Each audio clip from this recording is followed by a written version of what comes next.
More rain means more delays for some farmers in central Illinois. An agronomist we spoke with says if farmers wait too much longer to plant, it's bad news for the season. WCIA 3's Emily Braun is live in Thomasboro this morning. Emily, it's pretty bad out there. Yeah, Christy, actually right behind me, it's about ankle deep in water, and you can see all across the field there are littler pools of water that suggest that the field is pretty damp, and for some farmers that means they're going to have to put planting off even a little bit longer. An agronomist that I spoke with yesterday said this rain that we had overnight into this morning might push planting back to the end of this month.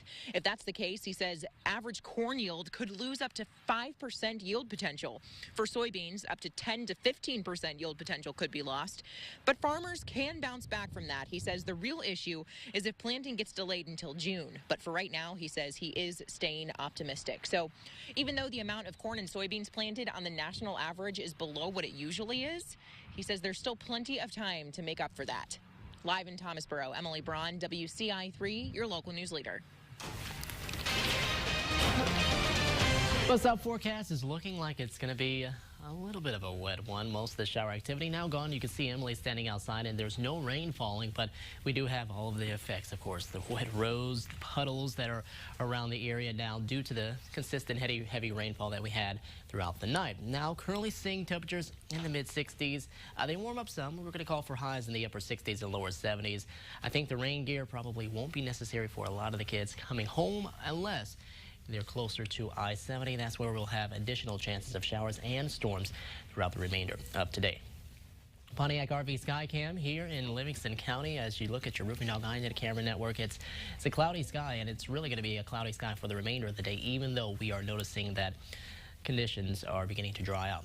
Upper 30s in Des Moines right now. That cool air mass working its way in behind this system that has brought us the rain, and it will be here as we head into the night. There are those showers and storms into the afternoon, into the evening, closer to I-70.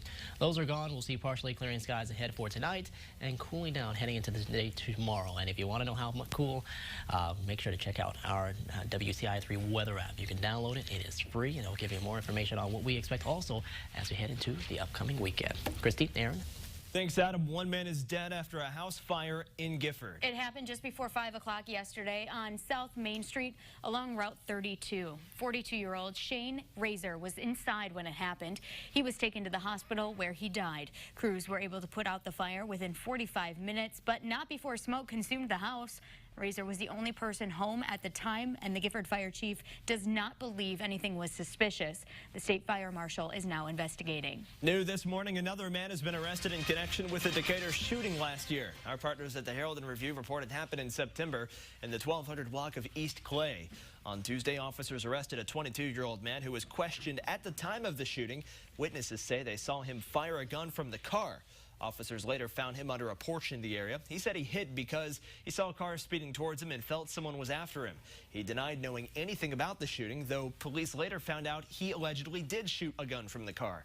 He's the second person to be arrested in connection with the shooting. No one was hurt after a house was hit by bullets. This happened yesterday afternoon near the corner of Vine and State Streets in Champaign. A window was shot out. Police say they spoke with people in the neighborhood for about an hour for details, but no one saw anything. A program at a hospital in Danville is helping people with substance abuse. It's called Step 1. While patients are there, they'll get treatment to help with withdrawal.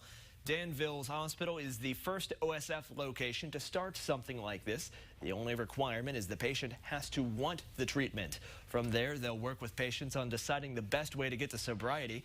Hospital representatives say a community group called Step Up noticed the need in Danville. That's why they're starting the program in the city.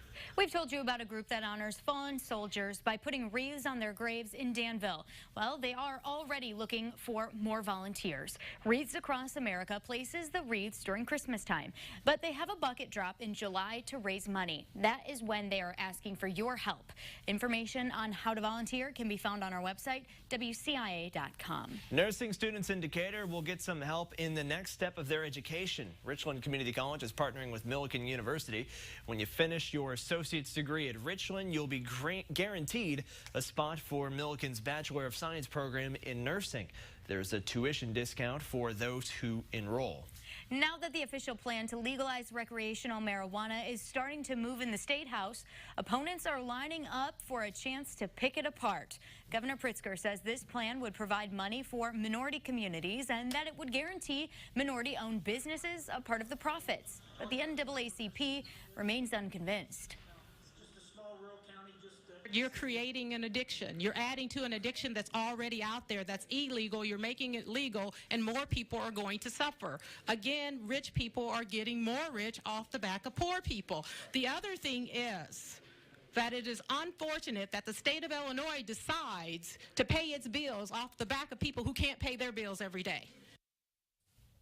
She also says there are problems and limitations with drug testing that would not be answered in this bill. New this morning, a Coles County apple orchard is closing after 93 years of business. Our partners at the Effingham Daily News report regulations to prevent food contamination caused Moran's Orchard in Trilla to close.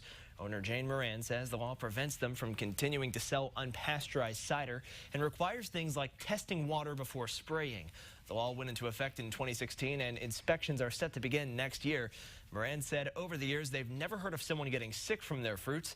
The Morans will use the orchard's land to farm corn and soybeans. Also new this morning, a Mattoon group is raising money for new playground equipment at Cunningham Park. The Salvation Army Children's Program will sell hot dogs and lemonade at the Salvation Army on Saturday from 10 until 2. They will donate the proceeds to the Cunningham Park project through the Kiwanis Club of Mattoon. Get ready for carnival rides, livestock, and lots of fun. The Macon County Fair is returning to Decatur. The fair's lineup was announced. There will be a pageant, tractor pulls, karaoke, and bands performing. It'll be at the Macon County Fairgrounds. The festivities are June 4th to the 9th. That will wrap up the morning show on WCIA 3, but coming up when we make the switch to WCIX for the 7 and 8 o'clock hours of the morning show. Cooking coach Adam Wisniewski is helping us gain some confidence in the kitchen this morning. Check out his easy-to-make hummus recipe coming up in about 10 minutes. But before we get to all that, let's get a check of our 7-day forecast with Adam.